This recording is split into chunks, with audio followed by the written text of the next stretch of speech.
Panorama group, जो सोचता है वो करता है। आपके अपने सपनों का आशियाना। आगे चले हम लोग उपेंद्र कुशवाहा की मुलाकात के बारे में आप कह रहे थे कि उपेंद्र कुशवाहा और नीतीश कुमार की जो आज मुलाकात हुई है, वह मुलाकात भी बहुत महत्वपूर्ण है। बड़े भाई और छोटे भाई की मुलाकात है, बिल्कुल। बीच में रिश्तों में खटास आ जाती है, कभी चले जाते हैं, कभी चले आते हैं, आज फिर से दोनों साथ हैं और उपेंद्र कुशवाहा की चिंता भी है क्योंकि उन्हें पार्टी को खड़ा करना है। उनके साथ क्या साजिशें हुई थी लोकसभा चुनाव में, यह चिंता वह जाहिर कर चुके हैं वाल्मीकि नगर में जब उनकी पार्टी की कार्य समिति हुई थी। और इसके साथ ही उन्होंने यह भी कहा था कि यदि देखिए एनडीए में यदि एकजुटता नहीं रही तो इसका परिणाम गलत हो सकता है, नुकसान उठाना पड़ सकता है और कुशवाहा वोटों की चिंता सबको होती है। और देखिए जब उपेंद्र कुशवाहा की बात करते हैं, भाजपा की चिंता की बात करते हैं, तो चिंता मगध और शाहाबाद को लेकर होती है क्योंकि मगध और शाहाबाद में 2020 में क्या विनाश हुआ था एनडीए का, यह हम और आप जानते हैं। तो उपेंद्र कुशवाहा और नीतीश कुमार की मुलाकात, क्या उपेंद्र कुशवाहा भी बिहार विधानसभा का चुनाव लड़ सकते हैं? जैसा कह रहे हैं कि चिराग पासवान कि हम तो लड़ेंगे। देखिए 2-3 स्तर पर इस मुलाकात को देखने की जरूरत है। उपेंद्र कुशवाहा जी, की सक्रियता आप देखिए, उन्होंने पहले वहां चिंतन शिविर किया वाल्मीकि नगर में, उसके बाद दिल्ली जी, आकर के उन्होंने प्रेस कॉन्फ्रेंस की और प्रेस बिल्कुल। कॉन्फ्रेंस में उन्होंने जो बात उठाई, इससे एक बार और साबित हुआ कि अभी के जो पीढ़ी है बिहार की नेताओं की, उसमें सबसे हुँ, सुलझे हुए नेताओं में से उपेंद्र कुशवाहा है। उन्होंने, सब बिल्कुल। आदमी बिहार के बिहारी हैं, गर्व करिए, सब आदमी गर्व कर रहा है, लेकिन हुँ, बिहार के हित को इतने आंकड़ों के साथ और इतने एक पर्सपेक्टिव में किसी ने नहीं रखा था जितने पर्सपेक्टिव में उन्होंने रखा। उन्होंने जी, उन्होंने कहा कि जो ये दक्षिण भारत के राज्य हैं जो विरोध कर रहे हैं परिसीमन का, उन्होंने पूरा लाभ हुँ, उठा लिया है उसका। उन्होंने हुँ, पूरा लाभ उठाया है आजादी के पहले, और जब बिहार के लाभ लेने की बात आई तो अब आप उसमें हुँ, आकर के पत्थर डाल रहे हैं कि नहीं, ये नहीं हो सकता है। और आंकड़ों के हुँ, साथ उन्होंने बात रखी कि उनकी आबादी किस अनुपात में बढ़ी और तब बिहार की आबादी किस अनुपात में बढ़ी थी। बिल्कुल। कैसे बिहार उस लाभ से वंचित रह गया। अभी एक हुँ, बहुत ही अच्छे इंटेलेक्चुअल है रवि के मिश्रा, उनकी किताब आई जी, है, एकदम इसी सब्जेक्ट पर किताब आई है। अभी वो ज्वाइंट डायरेक्टर या डायरेक्टर हैं ये जो प्रधानमंत्री मेमोरियल लाइब्रेरी है, जो तीन मूर्ति लाइब्रेरी पहले जो था ना, जवाहरलाल नेहरू मेमोरियल लाइब्रेरी, बिल्कुल। जी, जो प्रधानमंत्री मेमोरियल लाइब्रेरी है, उसमें हुँ, है वो।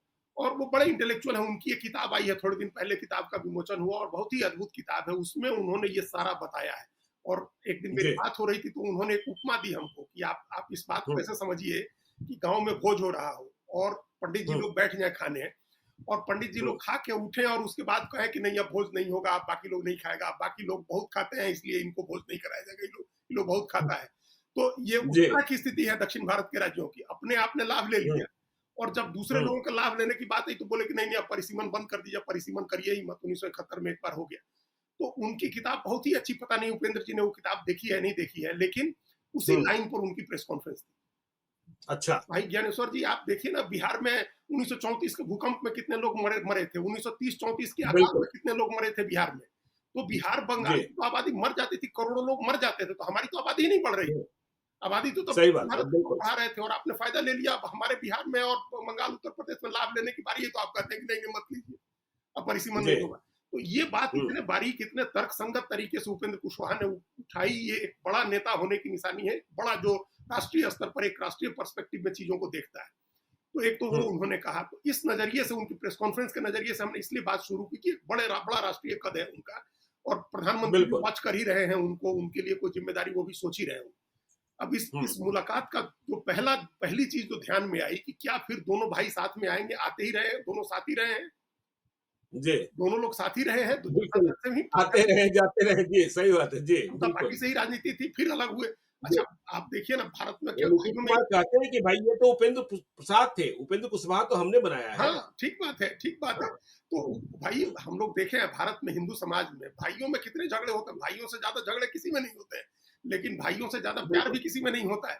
तो अब हुँ, ये उपेंद्र कुशवाहा बड़े छोटे भाई हैं नीतीश कुमार के, और जब जी, नीतीश कुमार आज एक मुश्किल दौर में गुज़र रहे हैं, तो अगर हुँ, अपना कंधा लेकर के वहाँ खड़े होते हैं, अपना बाजू उनके बाजू के साथ जोड़ते हैं उपेंद्र कुशवाहा, तो ये बड़ी बात होगी। इसका पूरे उनकी पार्टी, दोनों की पार्टियों में मैसेज होगा, और एक लौह कुश समीकरण जो बना हुआ है, उस समीकरण में भी बड़ा मैसेज होगा कि देखिए नीतीश कुमार जी, कमजोर हुए तो उनको बाजू लगाने कौन आया उनके साथ, उनका हाथ पकड़ने कौन आया, हुँ, तो उपेंद्र कुशवाहा आए।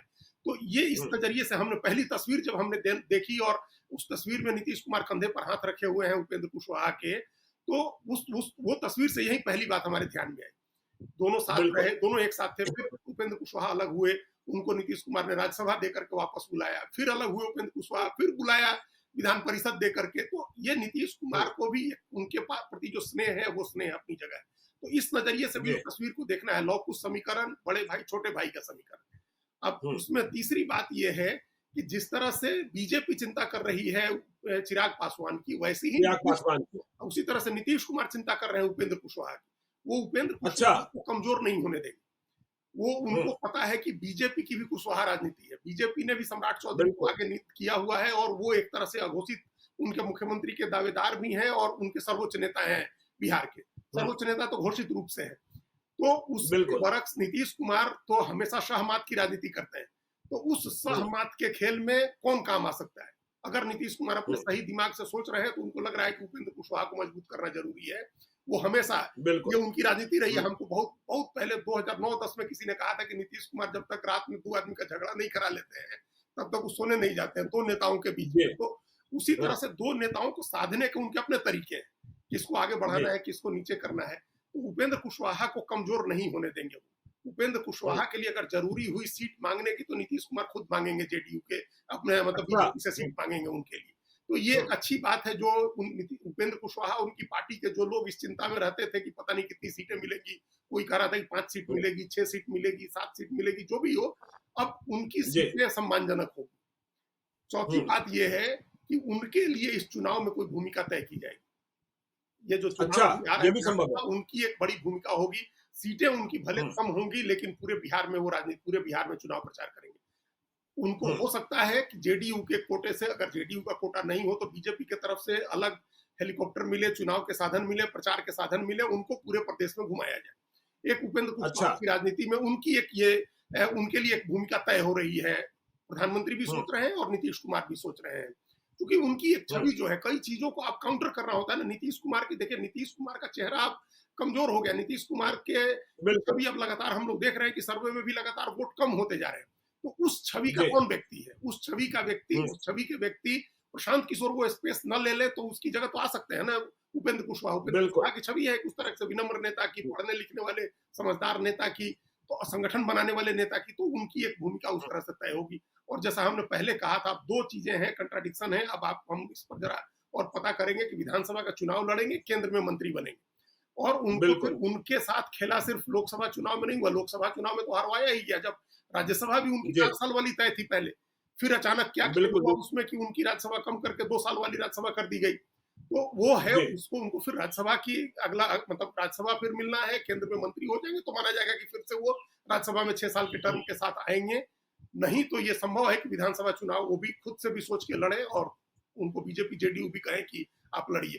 तो बड़ा ओपन हो गया पार्टी के भीतर, मतलब उपेंद्र कुशवाहा और नीतीश कुमार की पार्टी के भीतर एक इस मुलाकात से जो चर्चाएं होंगी, जो गतिविधियां होंगी, एनडीए के भीतर भी एक गतिविधि होगी और ओवरऑल बिहार की राजनीति पर भी इसका इम्पैक्ट होगा। चलिए, तो देखिए बिहार की राजनीति पर भी इम्पैक्ट होगा। चिराग पासवान मान जाएंगे ऐसा लग रहा है। 35 सीटें तो मिलने नहीं है, 30 सीटें भी नहीं मिलनी है। और उपेंद्र कुशवाहा और नीतीश कुमार का प्यार फिर से बढ़ने लगा है। सीटें भी कुछ बढ़ सकती है। उनके जो कार्यकर्ता हैं, पार्टी के कार्यकर्ता हैं, उत्साहित हो जाएंगे।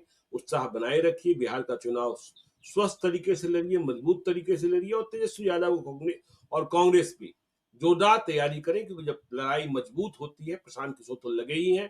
तो आगे भी बिहार की चर्चा हम जारी रखेंगे। आप देखते रहिए लाइव सीरीज।